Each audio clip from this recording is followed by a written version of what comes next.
sən biraz artırmısan, başın dikəlib, ayağın altını görmürsən, bəla gəlir səni cızığı göstərir ki, sən qardaş bu həddi aşırsan, tüğyan edirsən.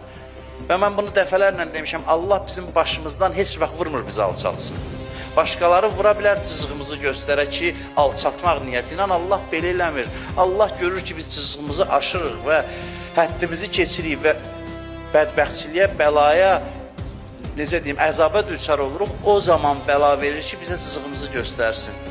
İmam Sadiq əleyhissalam görün salamı necə tərif edir, deyir, əgər namaz xuzu və xuşu halında olarsa, namaz həqiqi mənada təvazu halında insan ibadət eləyərsə, o zaman da bəlaya ehtiyac qalmaz.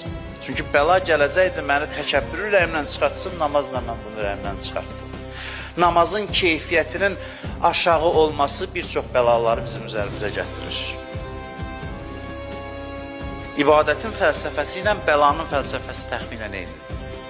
Odur ki, bizim ixtiyarımıza qoyurlar. Ya namazdan özünü təkəbbürdən azad elə. Eləməyəcəksən, bəla ilə məcbur olacaqsan. Namaz bunun üçündür ki, cızığı keçməyəsən. Deyəsən, mən bəndəyəm. Bəndəliyi başa düşdünsə, bir xeyli bəlalar səndən uzaqdır. Yox, gördün ki, məsələn, 5 manat cibivə gəldi, həddi açdın, biraz oxudun kitab, başqasına yuxarıdan aşağı baxdın. Yəni, bəndəlikdən çıxdınsa, onda səni bəla ilə yeri otuzduracaqlar. Öz yeri sənə göstərəcəklər. İbadət həmin o amannamədir. Namaz həmin o amannamədir.